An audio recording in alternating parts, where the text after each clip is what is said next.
I'd like to welcome everyone here today. For those of you who don't know me, my name is Dr. Philip Phillips. I'm the Associate Dean of the University Honors College here at MTSU. I'm pleased to welcome everyone here to our lecture series on Native American culture. And I'm especially pleased to introduce our speaker for today, who is a big supporter of the Honors College and an excellent lecturer. Dr. Brad Bartel earned his baccalaureate degree from Brooklyn College in 1970 and his PhD from the University of Missouri in 1974. Both of his degrees were in anthropology. Dr. Bartel has conducted archaeological research in places such as Yugoslavia, Turkey, Ireland, and the United States, supported by grants from the National Science Foundation, the National Endowment for the Humanities, and various other foundations. His research has appeared in numerous scholarly journals, including World Archaeology, the Journal of Archaeological Science, and the Journal of Field Archaeology. Dr. Bartel began his professional career at San Diego State University as an assistant professor of anthropology, was promoted to associate professor, and then professor and associate dean of the graduate division and research. He served as the dean of the graduate school and associate provost for research at the University of North Carolina, Greensboro, as the provost and executive vice president at Florida Gulf Coast University, and as the president of Fort Lewis College in Durango, Colorado.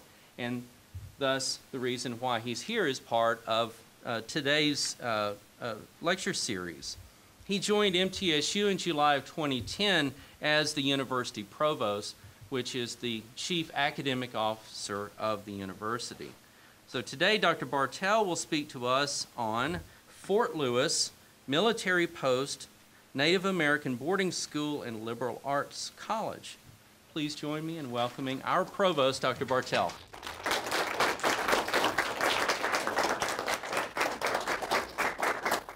Thank you, Dr. Phillips, and good afternoon, everybody. Wonderful to see all of you here today. I'm going to tell you a story today that's one of the more unique evolutions of a college in the United States, maybe the most unique. And I don't know of any other college that has had so many transformations over approximately 130 years of existence. And it has such a major Native American component that it fits well with the framework of the theme for this semester's Honors College series. And it starts before there was a college. Once upon a time, and we're talking about the Four Corners area of the United States. How many of you have visited the Four Corners where you put your hands and feet on the, you've seen photographs of this. You know, there's one location in the United States where four states meet. And it's Colorado and Utah and Arizona and New Mexico. And that spot right there, there's a bronze, very large circle, and you can put your hands and feet in each state. The unfortunate part is that it's at least 1 mile off of where the actual Four Corners exist. And they only found that out about 4 years ago, after doing more refined survey work. They'll never take this particular Four Corners monument away. It currently is on Navajo land, and if you go there, you drive into this shrine, so to speak, and you know, there's a lot of wares to be sold, and the Navajos make a lot of money off of it. So if they moved it to where the actual Four Corners is, it's not on Navajo land. And so that's never going to happen. It's going to be where it is, and you just have to think you're touching all four states, okay? But before the Europeans got to this area of Colorado, Utah, and a little bit into New Mexico, there were numerous bands of Utes, the Ute tribes. And these are really, this is a fascinating tribe, the Utes, UTE. And they, before the Europeans made contact with them, they were what we call in anthropology hunters and gatherers. They had no domesticated agriculture or animals, and they roamed in small groups for hunting and collecting wild animals and nuts and berries and alike. Once they met the Spaniards in the early 17th century, around 1630, then they acquired horses for the first time. And they just literally fell in love with horses, and the Utes became what we call a horse culture. Very similar to what you see in Central Asia with horse cultures as well early on. So they still remained nomadic, but they roamed on horseback now. And so they became a true horse culture where they lived, breathed, everything about horses, similar to what you see in Central Asia, where nomadic groups existed there as well with the domestication of horses. So this was the layout prior to European contact. And then when Colorado and these other areas were made into states, there was a great movement, especially in the state of Colorado. Colorado became a state at our centennial in 1876.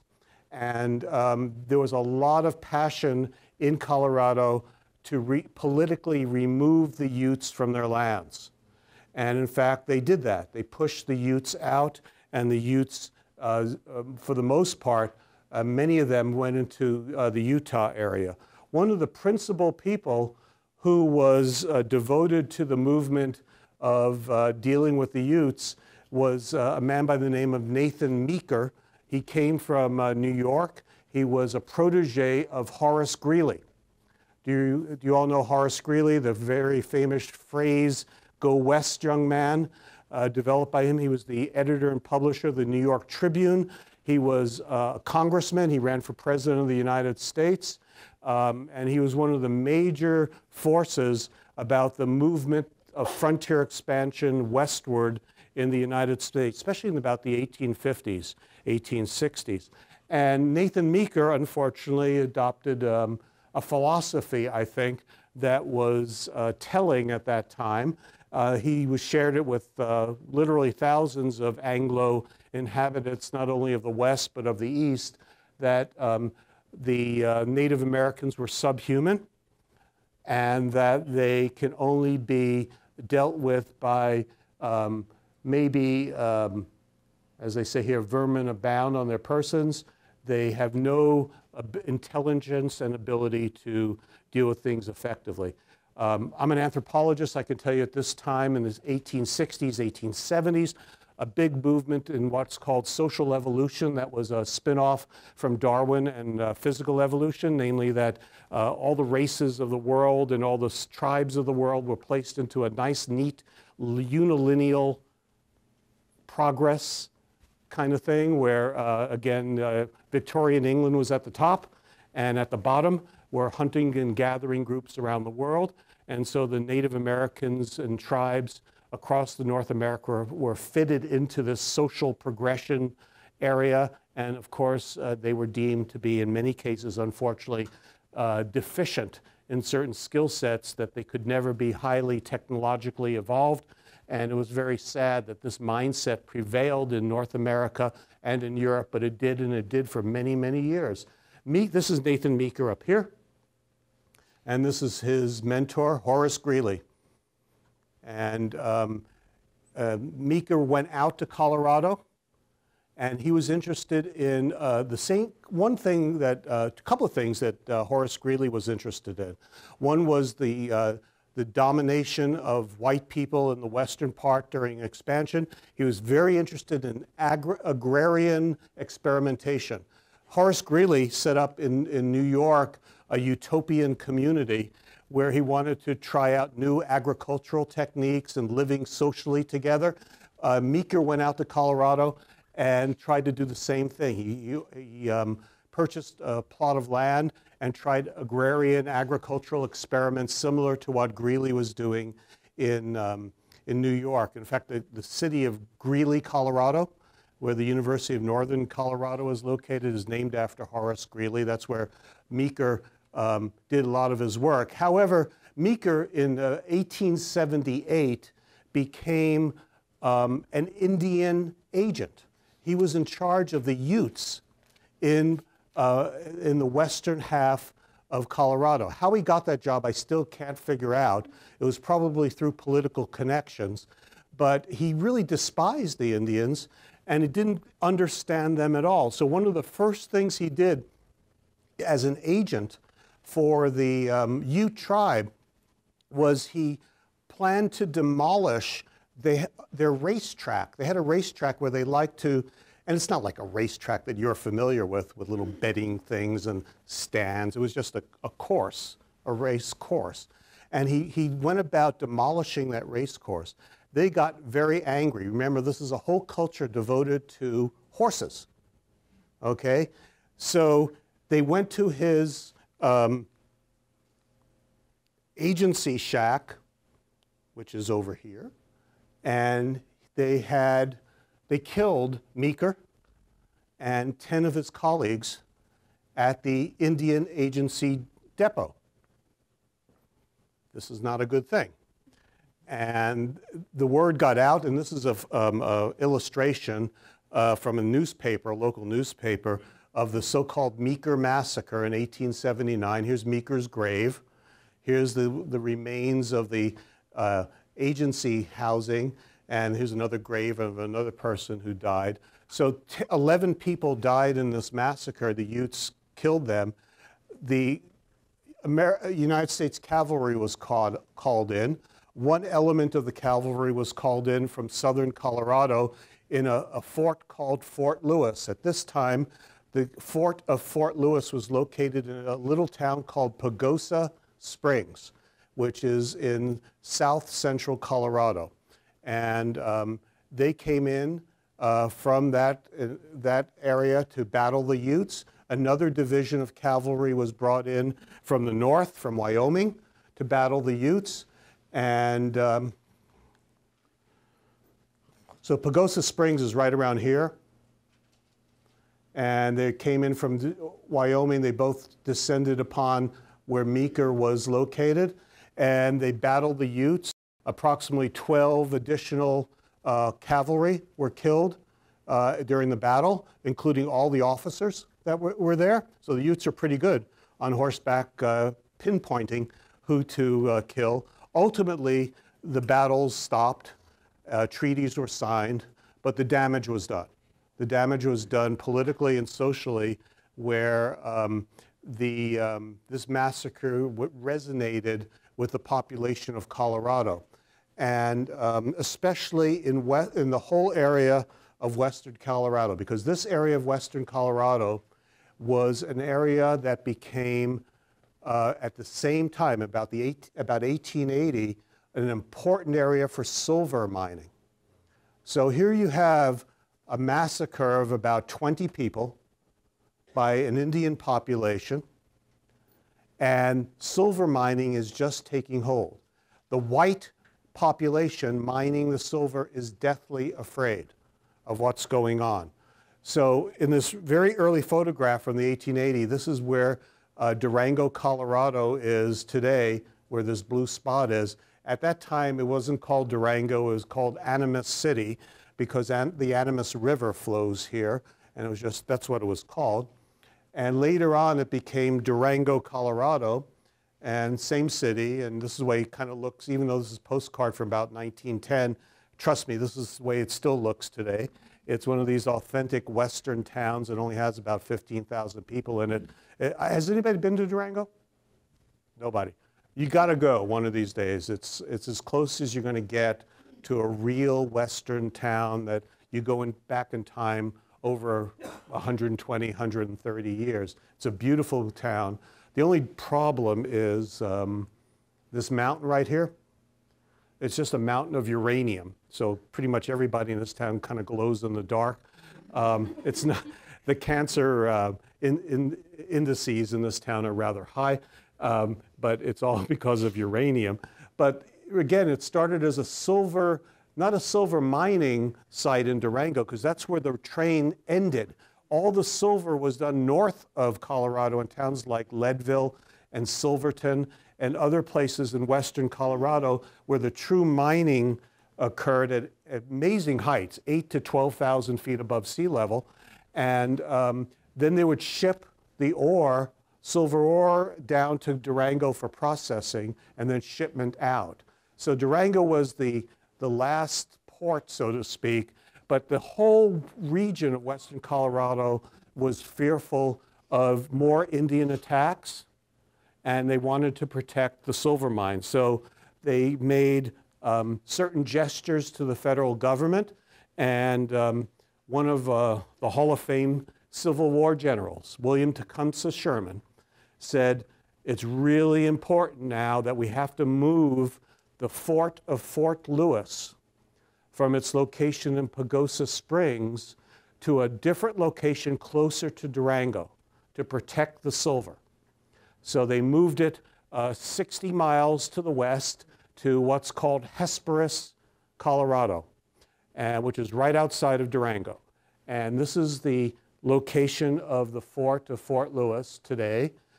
Beautiful location, especially in the winter. Well, winter lasts until like June here.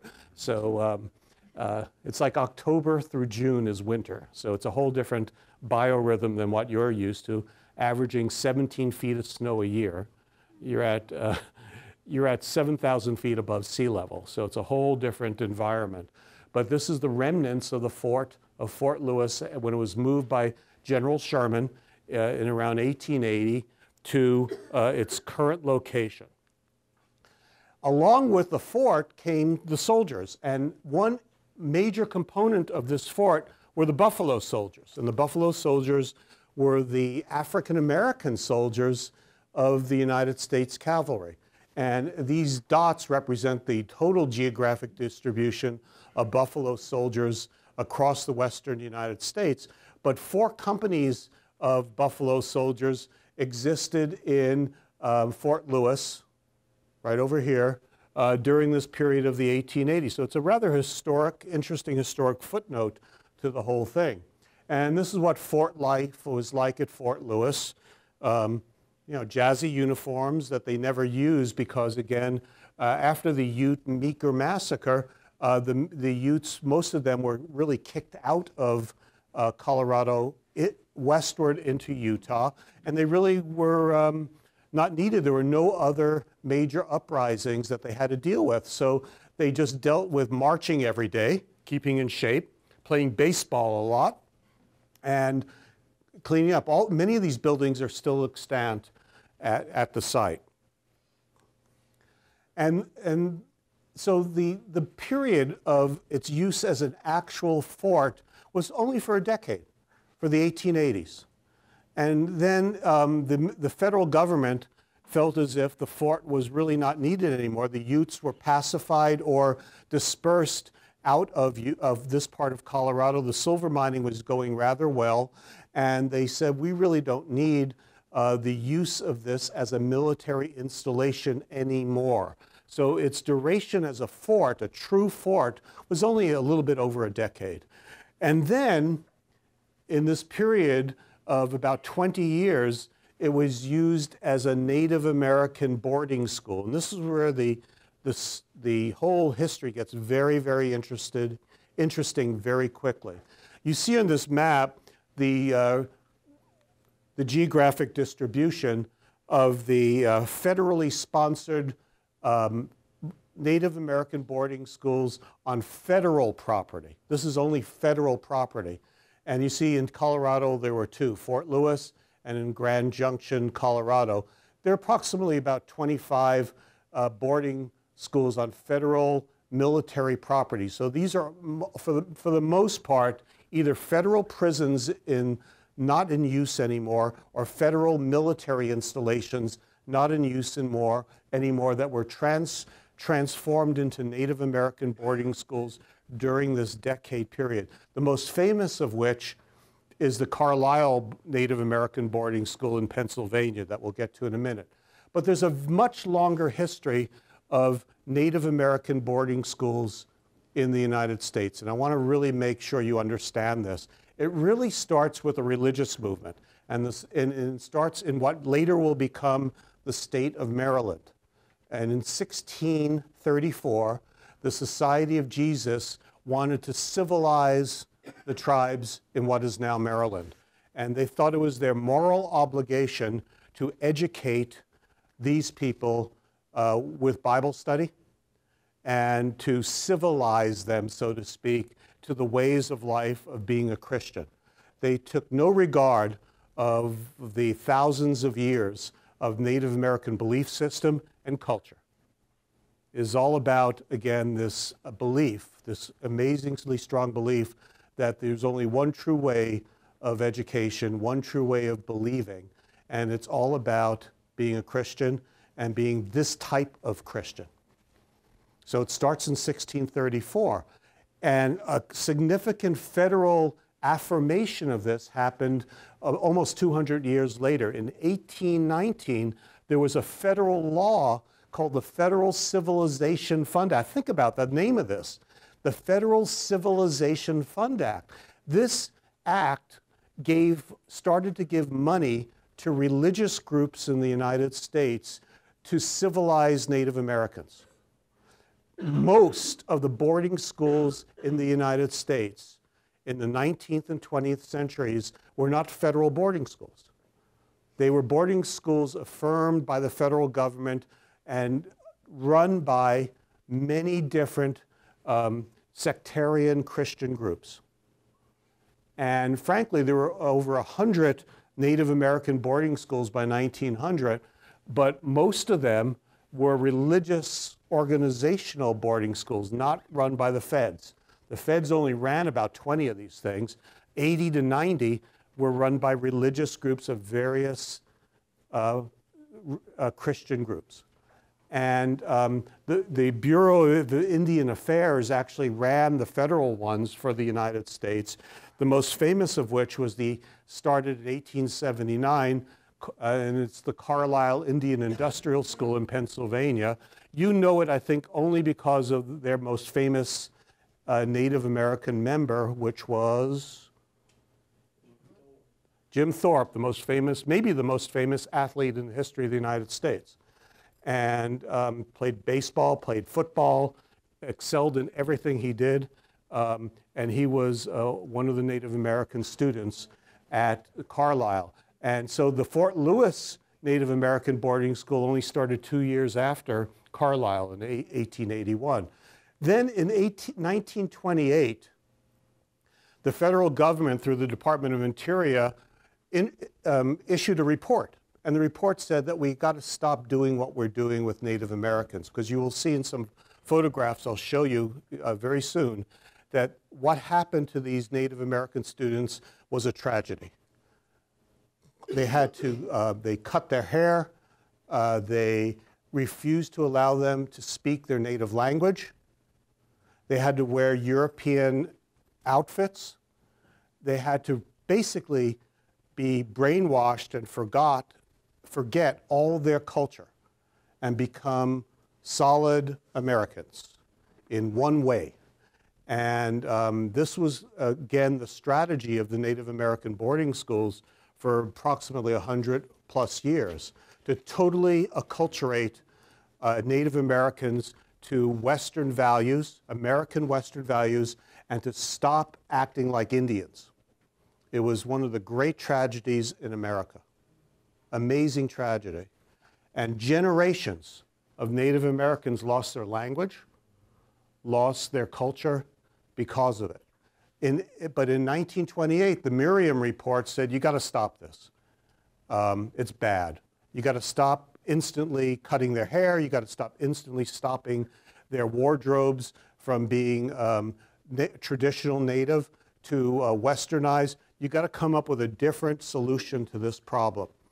And however, even though there were significant problems, these Native American boarding schools actually reached their peak of enrollment into the 1970s.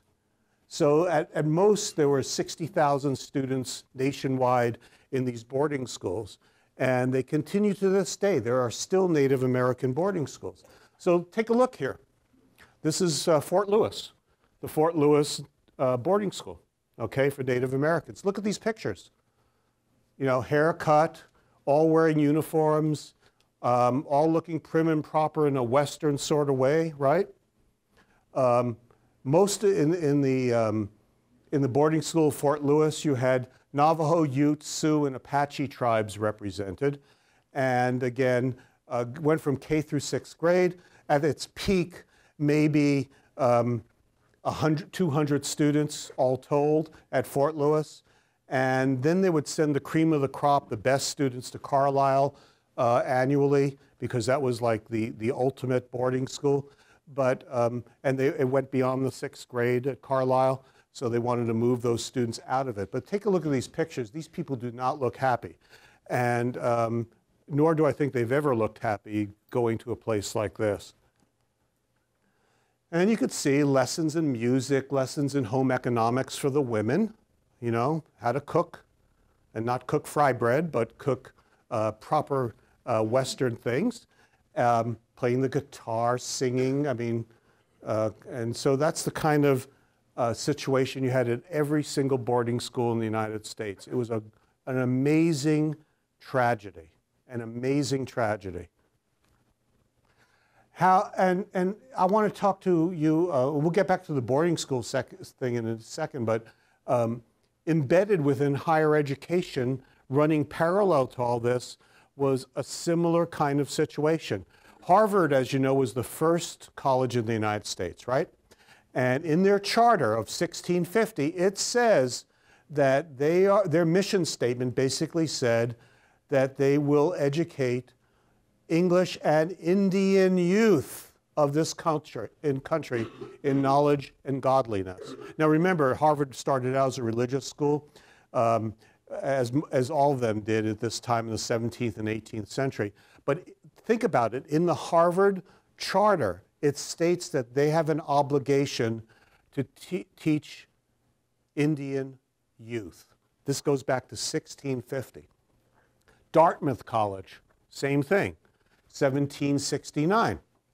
Their charter says, for the education and instruction of youth of the Indian tribes in this land, in reading, writing, and all parts of learning, which shall appear necessary and expedient for civilizing and Christianizing children of pagans. Okay? Very common verbiage. And remember, the civilization kind of attitude, the Christianization attitude, this is all part and parcel. Dartmouth, again, starting also as a religious school. These schools, both Harvard and Dartmouth, to this day, do give free tuition to Native American youth. Now, what's the tuition at Harvard and Dartmouth? It's about $50,000 a year, $55,000, give or take a few. At that level, you don't care about a few $1,000s.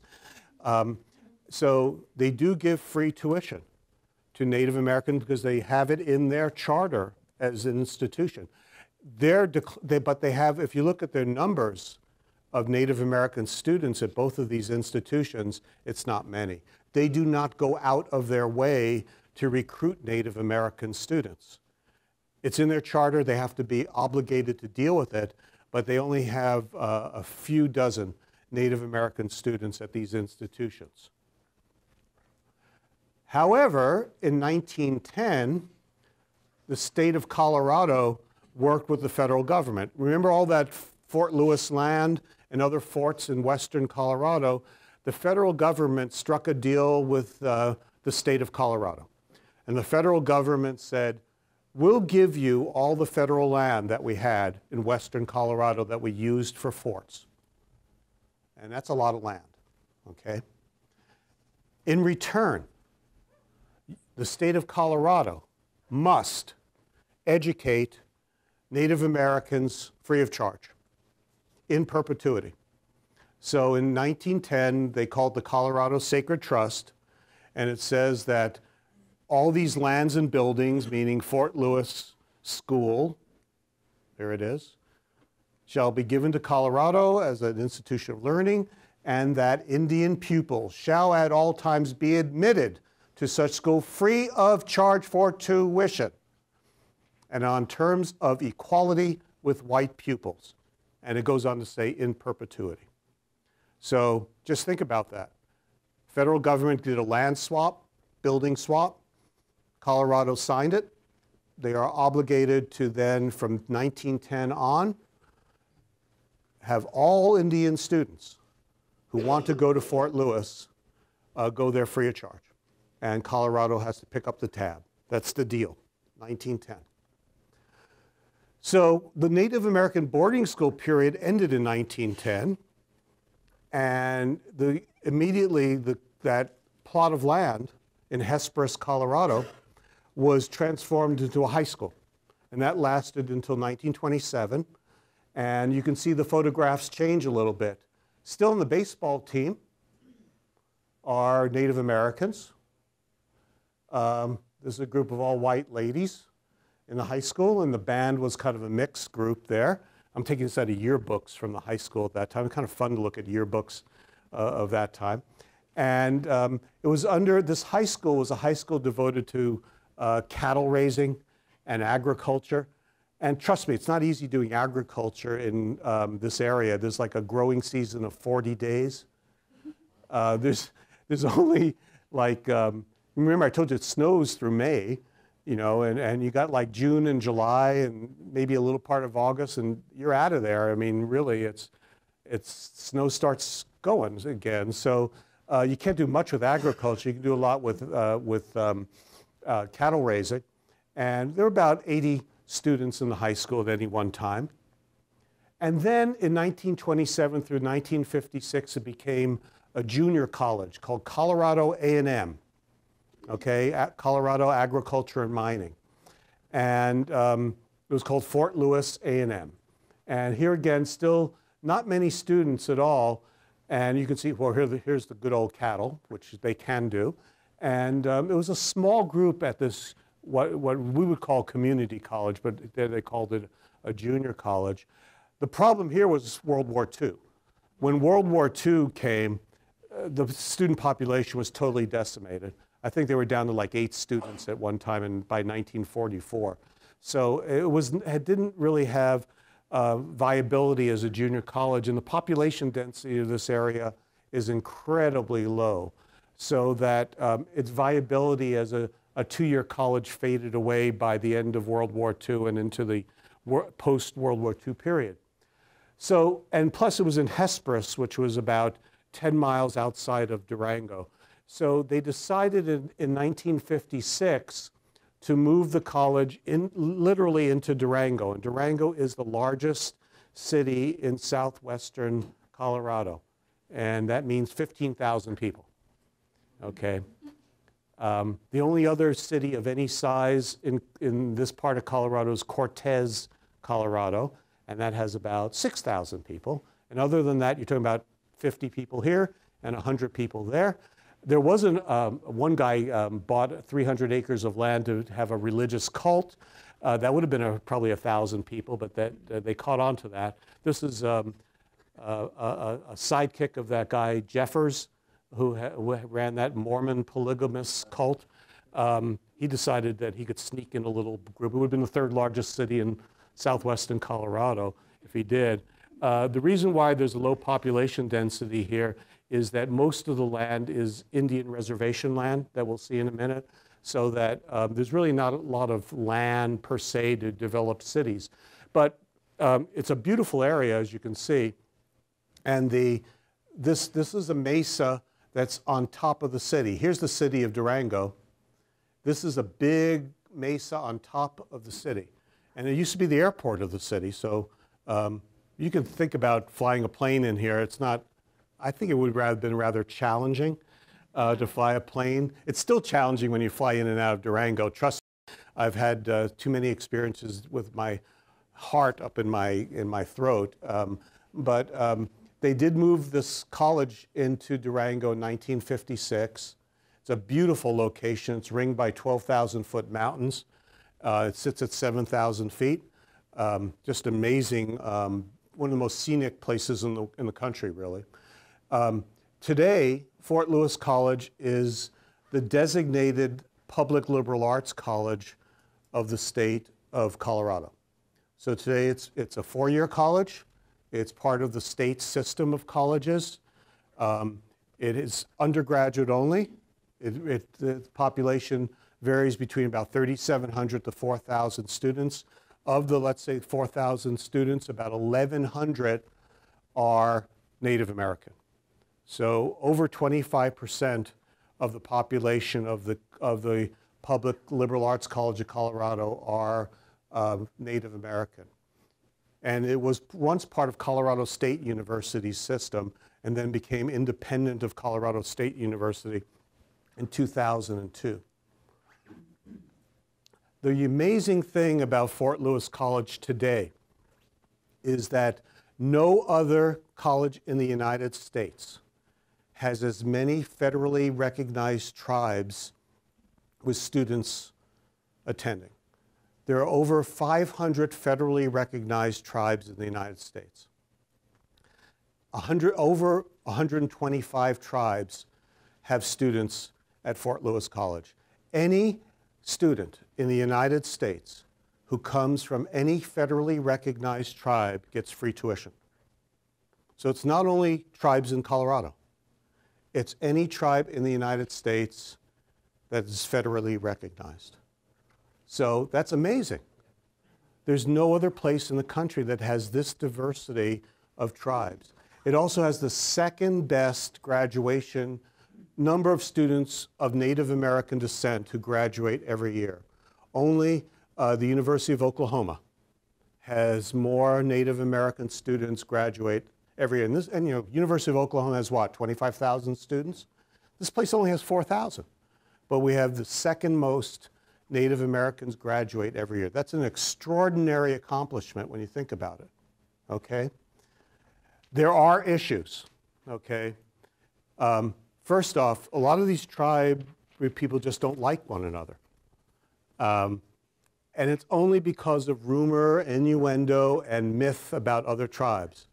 So they hear that you're a person of X tribe and I'm a person of my tribe.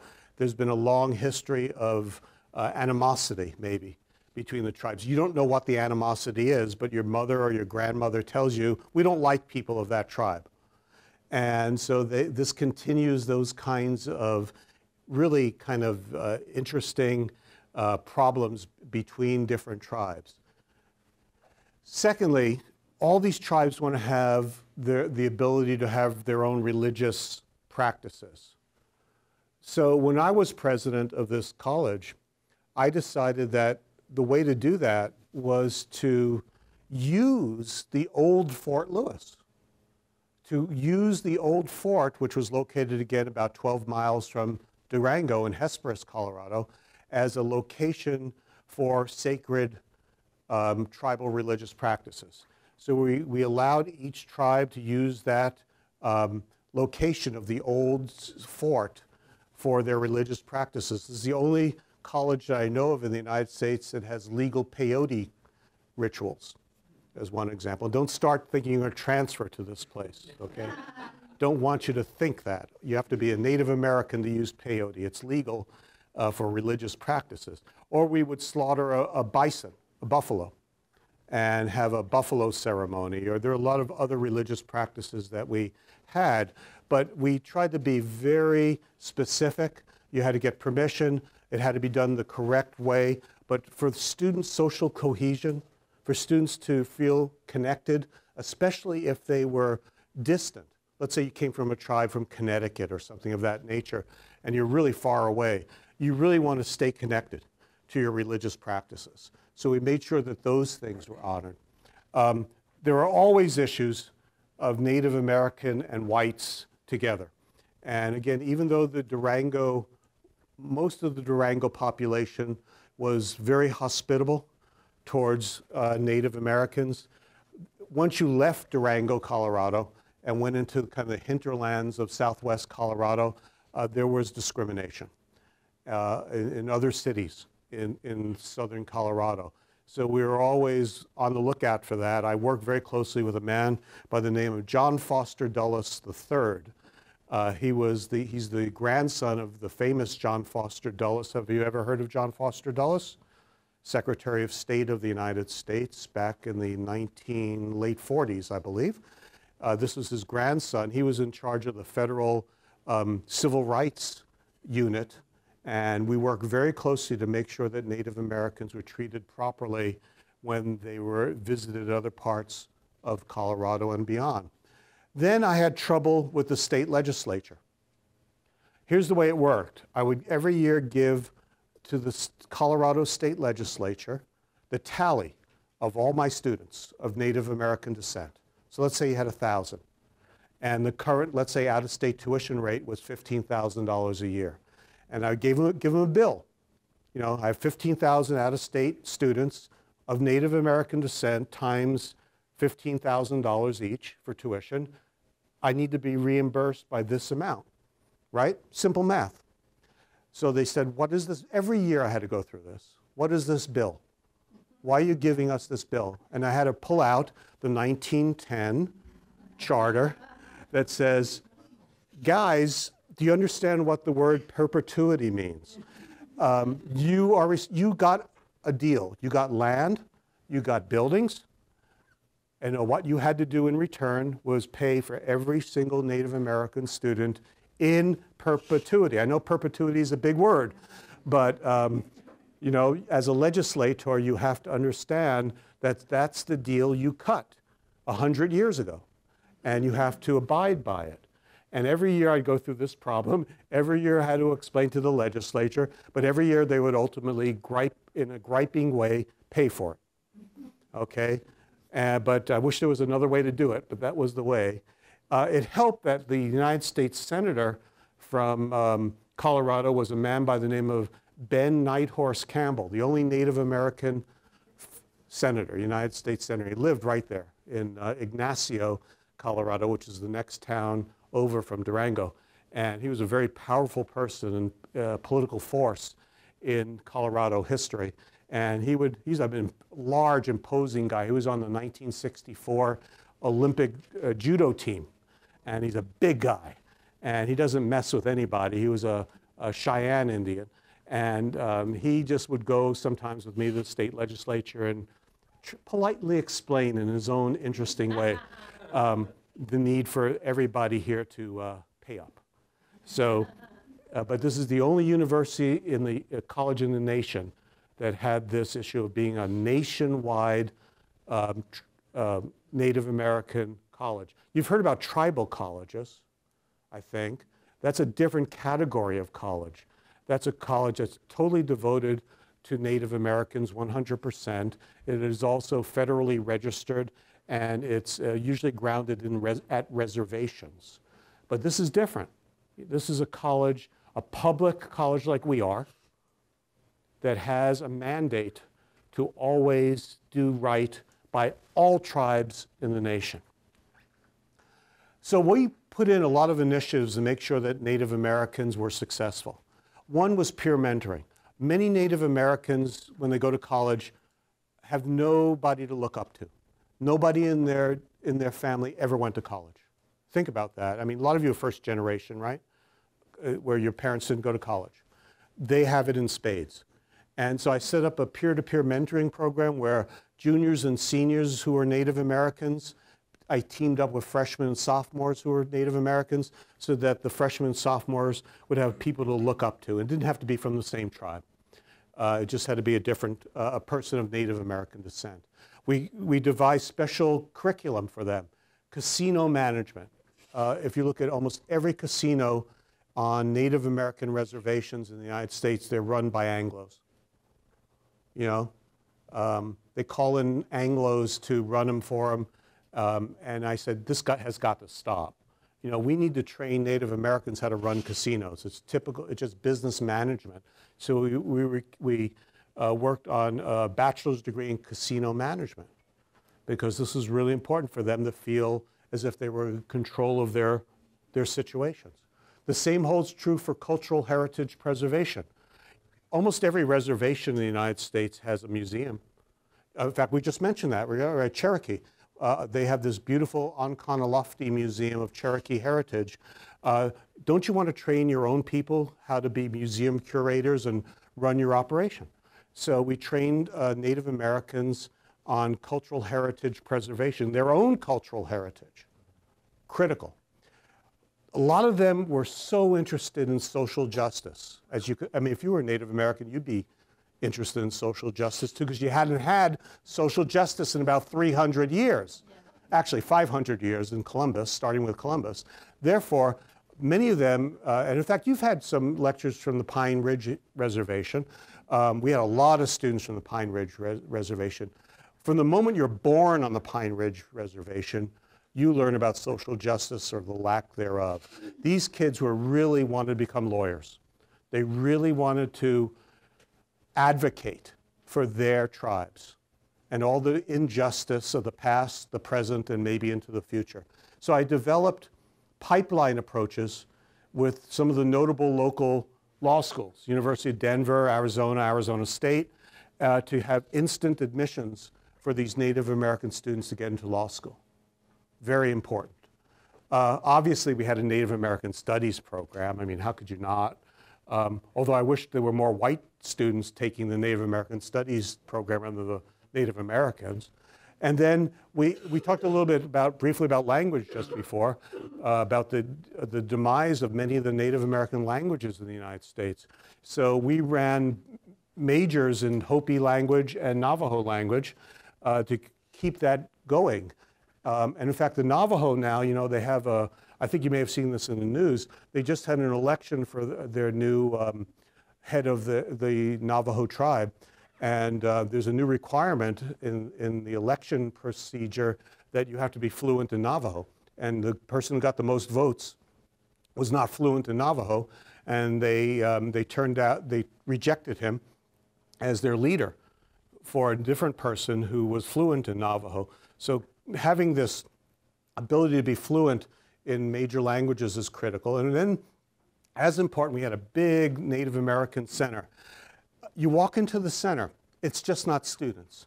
It's students, their mothers, their grandmothers. The Navajos are matrilineal. Do you know what that means? Kinship descent is passed through women. So you walk into this place, there's somebody breastfeeding over there, and there's 3 old grandmothers over there doing something, and it's just a hotbed of 3-4 generations of Native Americans hanging out together. And that's what a proper Native American center is about. It's all about kinship. It's all about family relations. And that helps students succeed. And these grandmothers are relentless, even though they never went to college. They're on the kids' backs every minute saying, you got to study, you got to do this, you got to do that. If I didn't have those grandmothers on campus, I don't know what I would have done. So it's really important. And then there are regional concerns. Here's Durango, Colorado. Just southeast of Durango, Colorado is the Southern Ute Indian Reservation. The Southern Utes are a tribe of only about 1,400 people. However, they sit on at least $2 billion with a B of natural gas. They are amazingly wealthy. They do have a casino, but they really don't need it. They just need, they have money like you wouldn't believe from natural gas deposits. Since they only have about 1,400 tribal members, every one of those individuals, from little baby kid to grandmother, gets a check every year. That is a rather large check from natural gas profits. And you may think that's a wonderful thing, but it breeds a lot of lack of desire to work and education. If you were just given a paycheck for, I don't know, $80K a year, you know, it's maybe not a good thing. And so I'm honored to be a member of the Southern Ute tribe. This is my blanket that was given to me to be an official member of the tribe. I was greatly honored for all the amazing students I had from the Southern Ute Reservation and all the things I did for them and with them. So I was very honored to become a member of the tribe. Next to the Southern Utes are the Mountain Utes. They're over here, west of Durango. Their problem is zero resources. They have no natural gas. They have about the same population size. And the only thing they have is that their land is contiguous with Mesa Verde National Park. Mesa Verde National Park has the largest array of archaeological sites in North America. You've seen the cliff palaces carved into the cliffside. I think many of you have. Amazing national park, by the way. If you ever get an opportunity to go, you must go. So they run tours of the archaeological sites on their region, but they have no, and they are greatly discriminated against in the town over here, which is called Cortez, Colorado. And finally, the Navajos. The Navajos are on the largest geographic expanse of land in the United States for any Native American tribe, biggest tribe in the United States. Their problem, zero resources, zero. No water, no electricity, no nothing. And they have significant problems. So 2 of the 3 tribes contiguous with Fort Lewis have significant problems. And I could add the Hickory Apache over here, same problem as the Navajo and the Mountain Ute. So 3 of the 4 local tribes are in desperate need of innovation, education, and the like. So I'm going to stop right there. Do we have time for 1 or 2 questions? I think 1 or 2 questions. Anyone, please. Yeah. What are some instances of inter-tribal power relations that you see? Yeah, basically there are certain tribes that just over the years just don't get along with one another, and sometimes it's based in their myth stories. There's stories about history in the past where they just, some of these Plains Indians groups like the Cheyenne and the Sioux didn't get along. And they were very aggressive towards one another in the 19th century. That still literally carries on to the 21st century. It's very interesting. Long history, long memories. Anybody else? Any questions? Yeah. Do you ever get those law schools help the students out once you're graduated and then pre-law? They help them out when they... Yes, great question. All these, University of Arizona, Arizona State, and University of Denver all have major financial relationships where they give them significantly reduced tuition, or in some cases free tuition. So that pipeline approach really works well, and I've been really glad to see a lot of my ex-students become lawyers, and they go back and practice environmental law and social justice law on the reservations. Anybody else? Did I understand correctly that one of the 3 tribes that you just mentioned aren't sharing resources with the last? Why would they share $2 billion of resources? I mean, these people, the Southern Utes, are sitting on their own $2 billion worth of natural gas, and because of their success, they actually now have literally arrangements in the Gulf of Mexico drilling for oil, too. They've used their profits from this to actually expand their energy. This is a big-time operation.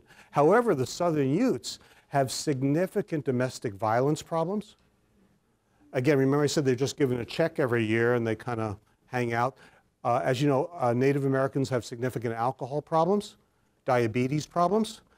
These things cannot be solved overnight.